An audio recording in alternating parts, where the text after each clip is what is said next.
I know that bad things happen because we got the worst news you could possibly get. And the nurse said, "Oh, your readings are not good. You're probably going to die tonight." I was a daughter who wanted to save my mother.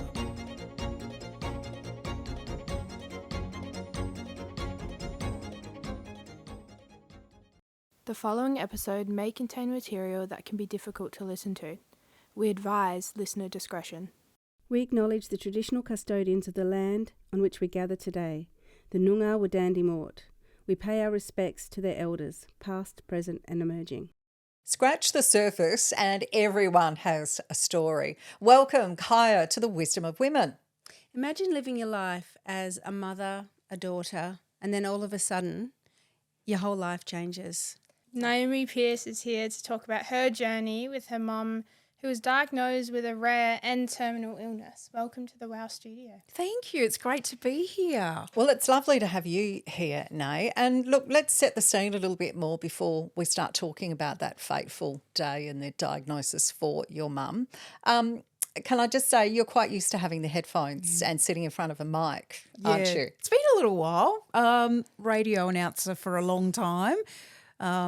On the airways in Bunbury for about 10, 15 years till I just thought, like you, Shauna, just thought, I don't know about this anymore. I've lost interest, bit different. It's not what it used to be, the old media industry, is No, it? no, certainly not. Yeah, now we're sounding like two old people who have just had enough, damn it. But there's a theme. There's a theme in the mainstream media that it's all changed, and this kind of broadcasting is making a difference. The podcasting, yeah. Yeah, well, exactly. And it's certainly given us space to have some really good conversations with incredible, everyday, remarkable women that we know are always out there and about, pretty much running the world, aren't we?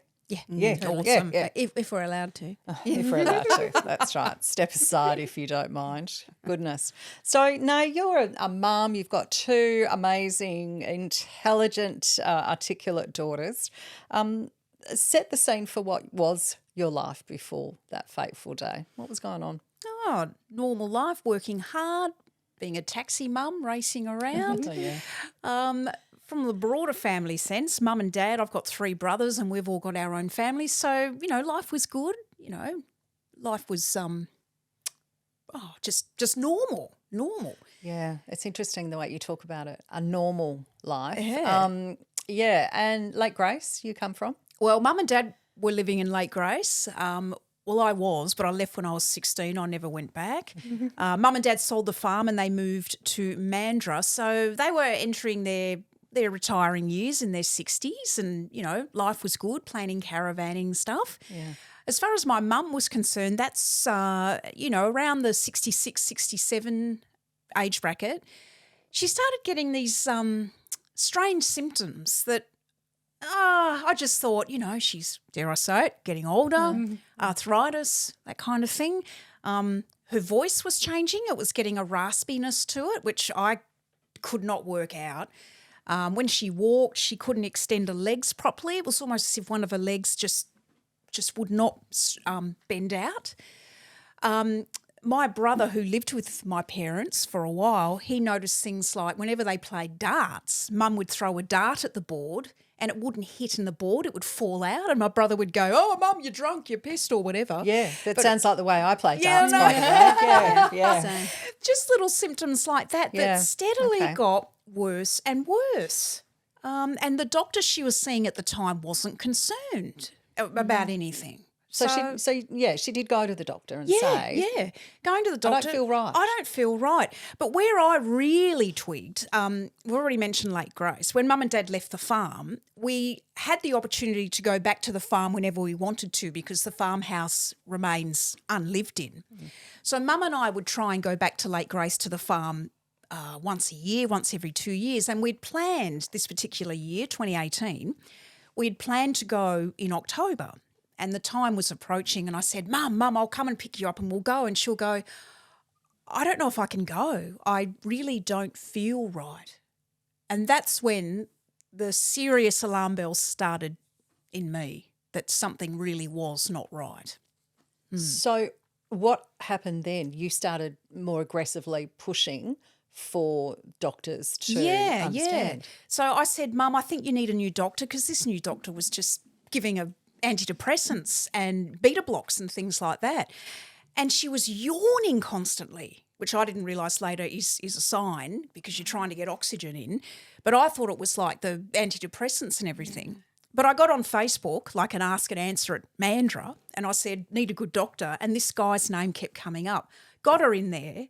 The first thing he said to her was, does MND run in the family? First thing he said. First thing he said to her.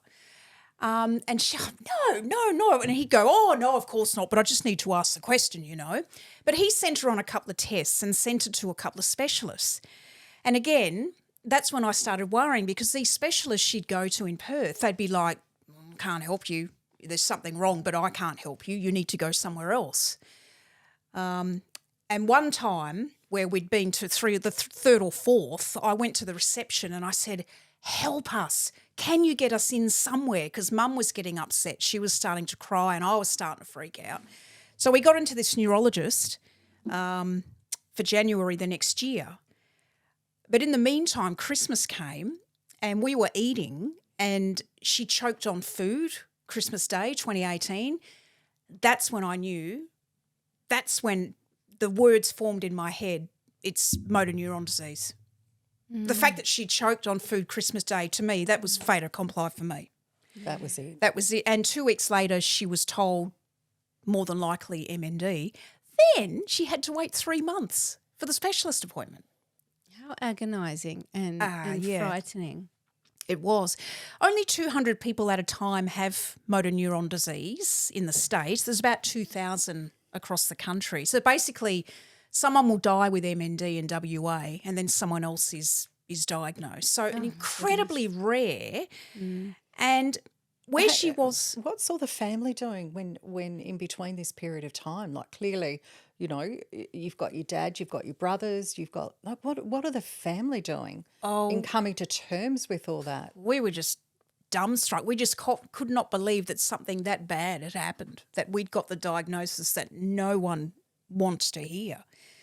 And I've got 3 brothers and they were, I guess, we'll wait till we get the proper diagnosis in 3 months' time. But for me, I was a daughter who wanted to save my mother. Like, I was doing everything from getting her onto CBD oil, which is the cannabis without the high, getting her onto trials. When you've got motor neuron disease, the only thing you've got is hope. And the only hope in some instances are trials. And even then you may get a placebo pill, which is probably not doing anything for you anyway. So Mum was officially diagnosed 3 months later and they checked our family history, because with motor neuron it's either sporadic, meaning it just appears, or it can be family. We don't have any family. The family ones are less common. But if you do have family history of MND, you could lose 5, 6, 7 people in the one family. Really? But we haven't. We're hoping, I mean, if I've got MND, I've got MND. I'm hoping that it is sporadic. There's no test for it.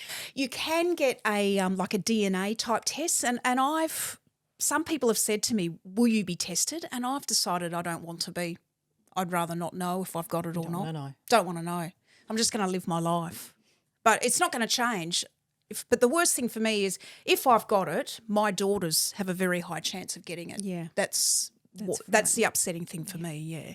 So Mum, when Mum was diagnosed, she just went downhill very, very quickly, because for Mum it was her breathing. My mum was put on a breathing machine quite quickly, and that's when I knew. I remember laying on the bed probably a month after she'd been to the specialist and she had the breathing machine on. And I laid there thinking, my mum's going to die soon.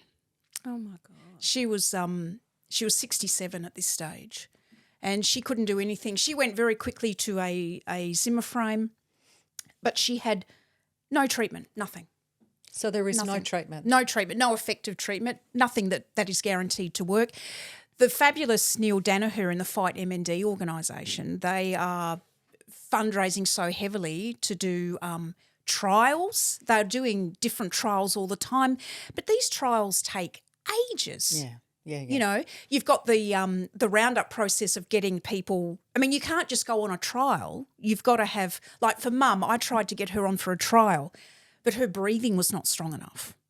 So you can't just go on to a trial. You know, you've got to be the right. You've got to be the right person. Then you've got the testing. Then you've got the reports. And how long before the pill gets on the market? Yeah, Probably another could be year or years. two before that happens. So it's very, very slow. But I applaud people like Neil Danaher. If it wasn't for him, MND would not be known as much as it is now. And he may be the exception to the rule as well when it comes to the longevity from a Yes. diagnosis. So it's all very individual. So for your mum, was it reasonably quick from diagnosis? So Mum was diagnosed in she got the first MND tick in January. 3 months later, she had the specialist say, yes, it's MND. So that was around March. She died in September. No. I could not even realise how fast it was all going. It was a bad dream. And then watching Mum as well, some people have a great attitude. You know, they're like, oh, I'm going to beat this. I'm going to do what I have to do. I'll travel the world. But for Mum, she was, and I can't blame her for it because she was only just starting her retirement. She had 5 young grandchildren. My mum was very angry and very, very sad and very bitter. And to see my mum, who was my role model, go through that was something else I had to deal with as well. So she was consumed by all those emotions in those final And months. you know, and Dr. Google, which is really the worst thing. I mean, there's nothing out there. The only help Mum had was there's only one organisation in WA, the MND Association of Western Australia. She had probably a call once a week, and everything takes time because they're a very small association. They're stretched with staff. Yeah. So if we requested a Zimmer frame or something, we'd be waiting several weeks. So, and all this time, your family is coming to grips with what's going on. So you're all going through your own sense of emotional journeys as well. Yeah. And we're all very different. I've got 3 very different brothers. And my dad, Dad was stoic. He was there for Mum all the way. But I guess being the only woman in the family, I became the matriarch very quickly. Not only did I have to represent my 3 brothers, their families and my dad, but I had to represent my mum as well because she couldn't talk. So you became her medical advocate to a degree as well. You were in there fighting for everything that she needed. But I didn't know what I was doing. And it's, you know, it happened so fast and you don't know what you're doing. Yeah. I mean, Mum did her end of life plan, which was one of the most miserable days of my life, going there, and she said to me, "This is what I want. Are you okay with that?" And I went, "No, I'm not. I'm not okay with it because you're dying." And it all happened so fast, so fast. I can't even. And there are people with MND that are diagnosed and they're dead 3 months later. It's just, and you can get MND. If there's one good thing about MND, children can't get it. Okay. So it's mainly, but that's probably, they get Batten's disease, which is probably a form of MND where they lose the ability to do the same things as an adult. But 20 plus, I think the main age group are people in their 50s who get MND, but you can get it. I mean, I'm hearing of people in their 80s that are diagnosed with MND. Really? Yeah. And the medical staff, a lot of doctors never come up against MND, and unfortunately that's where Mum's dying experience was truly horrible. I wouldn't wish it on my worst enemy. So, was she in hospital? Yeah, I had no choice but to admit her to hospital in Perth, and it happened way faster than what I thought it would happen. And what happened was to get her to hospital, the week before, I saw her before she went to hospital, she choked on water because she was losing the ability to eat, drink, etc. And she couldn't talk properly because she was using the breathing machine a lot. So she was pretty much on that. Yeah. But still at home. Yeah, still at home with Dad, yeah. Because where do you go with MND? There's nowhere to go. So I made the decision because when I saw her a week later, she was coughing very pitifully. I will never forget it. She was trying, now that we know, she was trying to get the water out of her lungs, but because it had settled there for so long, she had pneumonia. So we went back to the hospital and she got into emergency very quickly because I just said to the doctor, she's got motor neuron disease and she's not well. So she went straight through. But from there began the most hideous experience of my life that is ingrained on my soul and has taken me 5 years to not even properly get over. And I can't really blame the medical profession because it's not something they see all the time and not enough is known about it. But even I think she was treated better in emergency than what she was in the wards. So when she was in emergency, they worked to normalise her, stabilise her, which they did, and I was incredibly grateful. And they said, because she ended up at the same hospital where her expert was that was looking after her, and they said, we'll let her know that she's here and she can come and see her the next day. So Mum got admitted upstairs in one of the wards. 2 days later, we were still waiting for her specialist to come and see her. Hadn't 2 days later, I went down to the canteen. I can't remember if it was the second day or the third day that Mum had been there. I saw her specialist downstairs and she went, Naomi, what are you doing here? And I went, Mum's upstairs. She's been there for 2 days. Waiting to see Waiting you. to see you. And this doctor had not been told. Had not been told that Mum was there. So in the meantime, Mum was on a breathing machine. They were coming in and taking her blood pressure and to be honest, I don't know what they were doing. But the whole 2 weeks we were there, it was the biggest farce I've ever come across. Oh, my God. We were promised things that we never got. Mum was promised chest physio, never even happened. Never even happened. We were promised visits by certain people, never happened. I don't know whether to say we were left to our own devices was probably apt. Oh, my God, that's terrible. And Mum was terrified. And the worst moment of the whole thing, and I'll never forget it, on Mum's breathing machine one night, because I stayed with Mum every night in the hospital. I didn't want her to be on her own.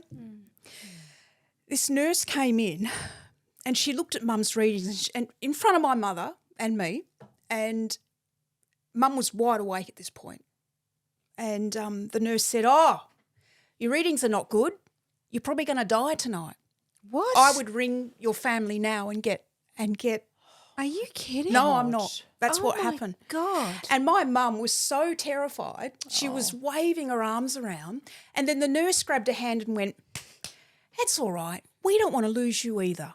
But that's just how it is." What the hell? I know. How and I inappropriate. was so gobsmacked because all I could think about was ringing my dad and my brothers. And I actually said to the nurse, I said, "She's got MND. She's different from everyone in here. I've seen these readings go up and down all the time." She goes, "Oh, no, I would be getting your family in." What? It was just, so I rang and we all were of the agreement, we'll just wait and see what happens. And sure enough, about half an hour later, this young nurse comes in and she goes, "Oh, that's better. Perhaps we won't lose you tonight at all." Oh, no. I tell is you, wrong with people? I That's just, like gross. That's just disgusting. I wanted to jump her and stab her. Yeah. But I didn't because my mother was there. And from my mother, I learnt to keep the peace and be kind and nice. But looking back God. now, In the I wish most I... horrendous of situations, you're having to worry about that as well as go through the process of losing your mother. Yes.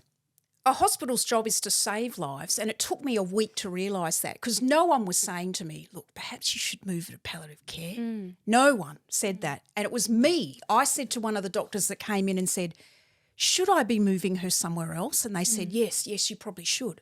What the hell? So then we moved her to the Murdoch Hospice and she died that night Oh, my God. because she was just waiting for the proper care and the appropriate drugs and she died. Oh. So she got what she needed. She no? got what in she her needed final time. in her final time, and She was at peace in the sense of Yeah. she wasn't in pain. she and was stated and everything. So she had a family around her. I was with her. There was only me in the room, and I mean, even though it was 2 a.m, I'm still kicking myself that I was asleep. But look, it's an experience that I never, ever want to go through again. And, even though Mum had her end-of-life care in place, that hospital, I just wrongly assumed it would automatically be activated no matter where you were. But when I talked to them about it, they said, no, we don't have that. So why do you do it? Why does she Good go question. through and write I don't know. It was a harrowing day that day when we did Yeah. it. Yeah. Look, I mean, I'm sure So many lessons from so that many whole lessons. experience. Yeah. hey? Any advice I can give is if you think your loved one's not being treated properly, then for God's sake, say something. Yeah. I Shout, was scream, too- demand action. Yeah, I was too shocked at how fast everything, because for the first week I thought she was going to go home. And then I realised she's not coming home. She doesn't want to go home. So I had to deal with that too. Your situation, though, was just quite extraordinary because, as you say, it was MND. I mean, there was only an outcome. Yeah, there was was only going one to. outcome. One outcome was Yeah. she was going to die, and I think maybe the hospital may have thought, "Oh, well, there's nothing we can do." But we didn't get really any care from anyone, Sounds like they just abandoned you. Well, yeah, it really did, and it wasn't me they abandoned; it was my mother and all the other people that have had MND in the past. But there's no easy answer there because, where do you go to die when you've got motor neuron disease? You're trying to breathe. The expectation is that you would at least, though, receive the basic of good medical care Yeah. and consideration and empathy, and certainly for the family, for you, Yeah. so much more support and understanding. I was shocked. Because you hear very ordinary stories about hospitals. Well, I can confirm that we had a shocker. We had a really bad time. And it may have been because it was MND. If it was something else, But we there's may still have been... something about being a nice, compassionate person to Yeah, someone who is yeah. dying. Yeah. Well, you need to try and make the patient as comfortable as possible in that experience. And You come in and frighten the life out of them and say, Yeah. and without any care. No. Well, just little things like they promised Mum ice cream, because they said if you take the mask off and breathe, we'll give you some ice cream. We never got any ice cream. No ice cream. No and she ice took cream. the mask off and she... She tried, Bless but I her. could see on her face that she didn't want to go home. Okay. So, yeah, God knows what they thought. And Wow, Yeah. what a rocky, horrific road. no, it wasn't good. And Mum had a truly. Mum was terrified anyway. But she, it wasn't until she was sedated at the hospice she would have been a lot better. Did you have some moments with your mum? Were you able to, talk about things of family? It was just such a quick... Yeah, and because she had a mask on, that was the other thing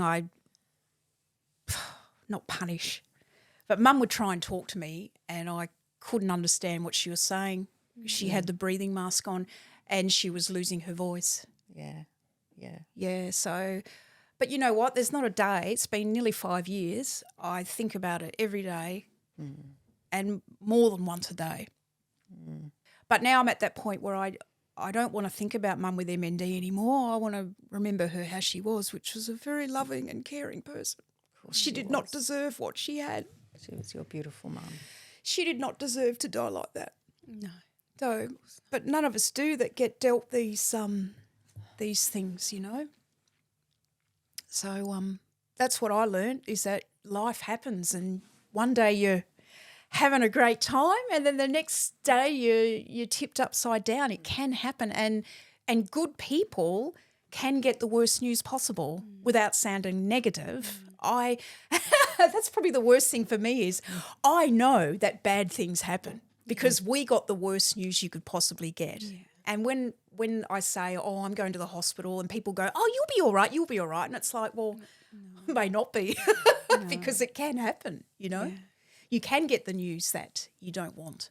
Do you see it as making you, as you say, you're aware that bad things can happen? Does it make you, though, also cherish more of those good moments? Do you, when something is happening? Yeah, and if I'd want to go to Bali, I will go. you know, because Mum was only 68 when she died. There was so much my mum wanted to do, so much. That's why she was, you know, very angry at the end.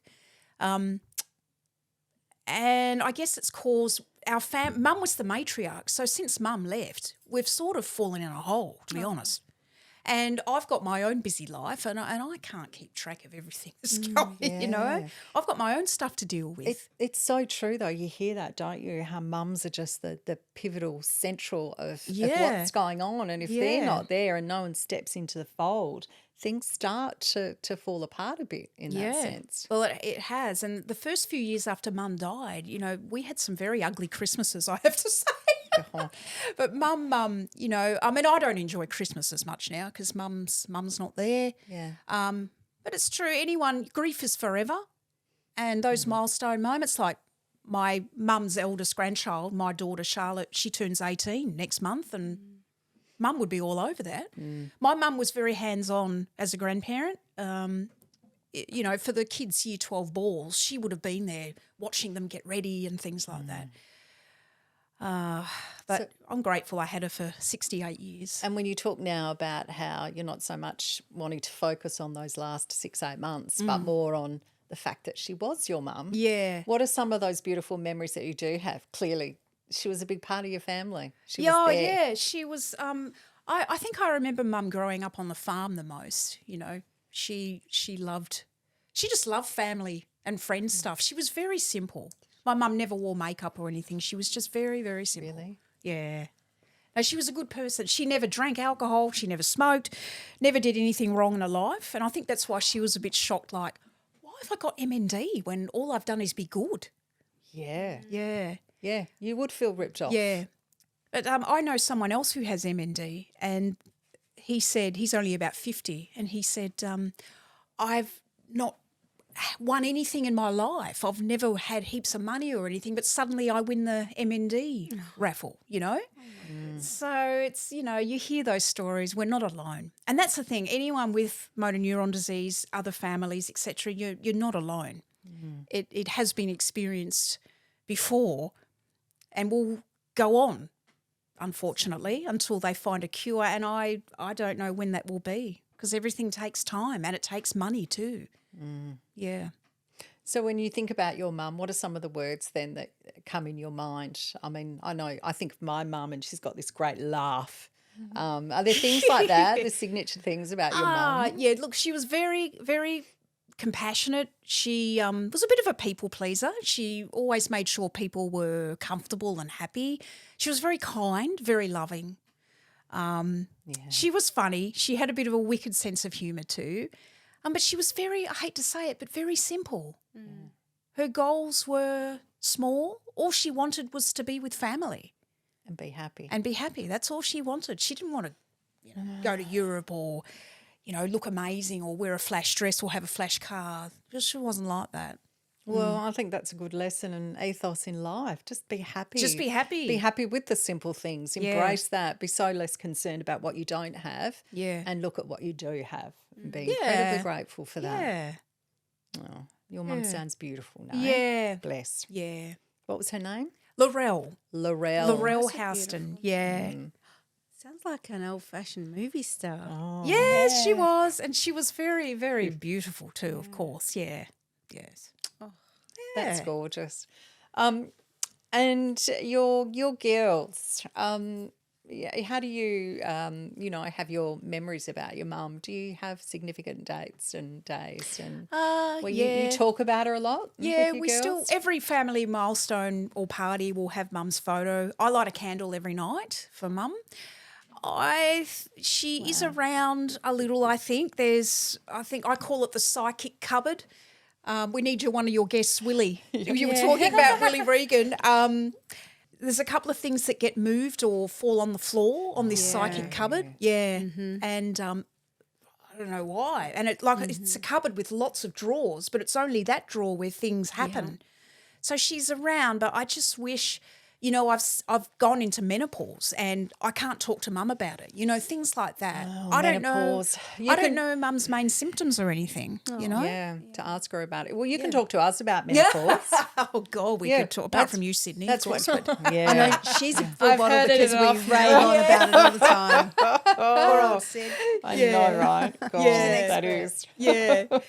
I just want to plug some events coming up for Motor Neuron Disease Association of WA. So in May, there's Walk to Defeat. So all this money goes to the WA Association, which stays in the state and helps families with members with MND. Yep. And then there's the ball coming up in July. So you can go on the website and do that, get a chance to dress up and have a bit of fun.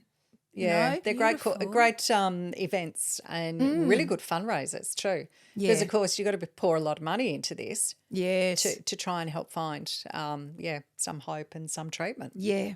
Yeah. One day maybe a cure. No. That will be the greatest celebration, and I really hope it is in, I'd love to see it in my lifetime. I don't know. But they keep doing the trials and really experimental drugs too, whatever they can think of. Yeah. But they don't know the cause of MND either. But strangely, like in Lake Grace, Mum died, and I know of at least 2 other people that died in Lake Grace with MND. See, that's very strange. That's is. almost talking like a cluster. It is. And there's a place in New South Wales called Griffith who have 7 times the rate of MND in the country. And the only thing they can say is the blue-green algae in the lake. Interesting. Yeah. But more research needs to be done. Yeah. Yeah. There you go. But I just hope a world of no MND would be fantastic. It's so cruel and everyone's different. You can't compare. What one person has, you may not get. You could die quickly. You could be like Neil Danaher and last a lot longer. Yeah. You just can't predict it, Just cherish your loved ones and do what you can do. That's what I've learned. And if you're healthy, just be grateful you've got good health is something I've learned, and I pray that I'll be able to live a long life and be able to live the life that my mother couldn't, and that she would be proud of. Yeah, You as well. You talk about grief, of course, in that it's always with you. Have you found with the passage of time that you are able to manage that grief as how do you go? not really. I'm not on the floor in the fetal position anymore. I probably get more bitter that she's not there, especially when I want to talk to her. Yeah. And the grandkids are growing up all the time. She'd love to do that. Yeah. I think I've adapted. I've evolved, but the pain's still there. It'll never go. I'm not the same person I was. A lot of stuff happened to me after Mum died. My marriage ended, so I went through a very stressful time in 1 or 2 years after Mum died. And, she's my mentor. I don't know whether I did the right thing or not, or, life happens. It's nothing surprises me. Nothing. No, I'm the least judgmental person there is. Yeah. Because nothing surprises me. Yeah, absolutely. What do you do to take care of yourself? Not much. No, I do yoga. I need to look after myself because I'm going down a whole mental health journey myself. I know I'm a late diagnosis of ADHD. So that's something I'm really working on, trying to slow down. Yeah. Slow down, get into nature and just meditate. I do a lot of listen to podcasts, a lot of YouTube clips. Yeah. I just need to look after myself. Yep. Do you find, and we've spoken about it before on the WOW, about that expectation of if you're not flat out busy, it's almost like you're being lazy or you're not contributing. Definitely. But it's really interesting, isn't it? Because you start to hear more and more talk about the fact that, hey, do you know what? Calm down, take a breath, meditate, sit within your own space and take care of yourself. Yeah. Well, you don't have to roar past that car. Is your life going to get better passing a car? Do you have to change cafes because there's 3 or 4 people in line? Just slow down and enjoy yourself. That's what I'm working towards. Even having a shower.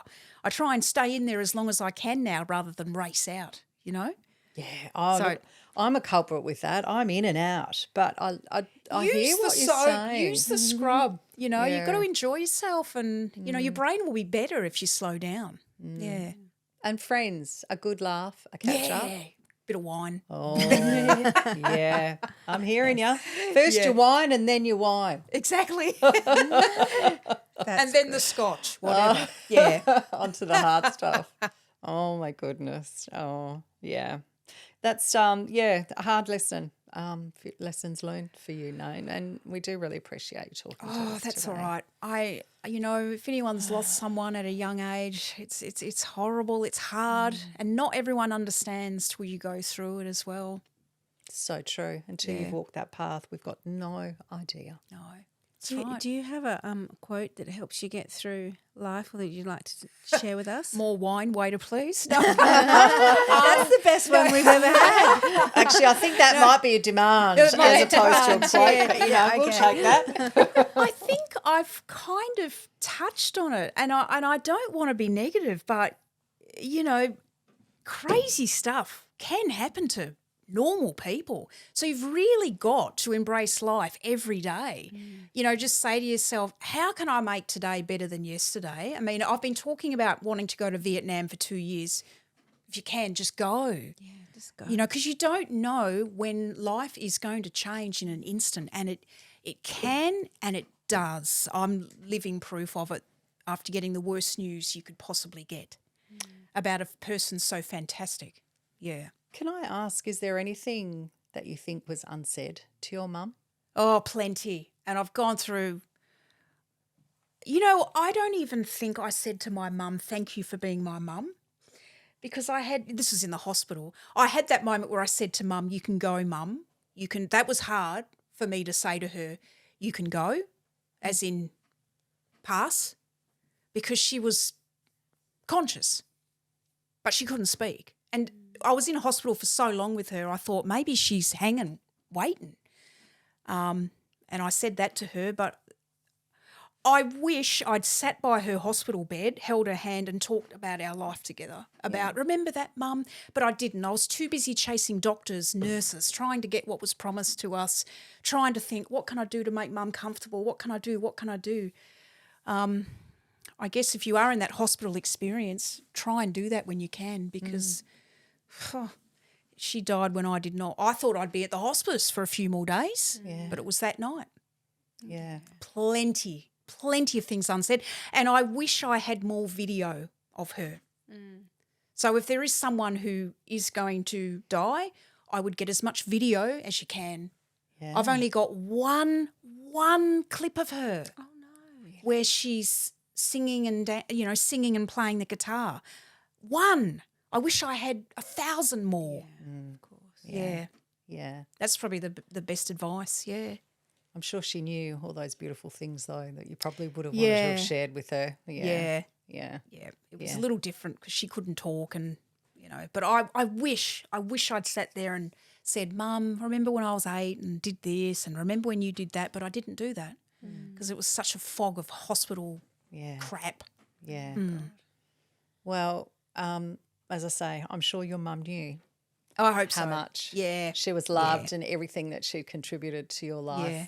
Well, your she's family's very life. missed, very, very missed, yeah. Oh, hear that, Laurel. Bless you. Yeah.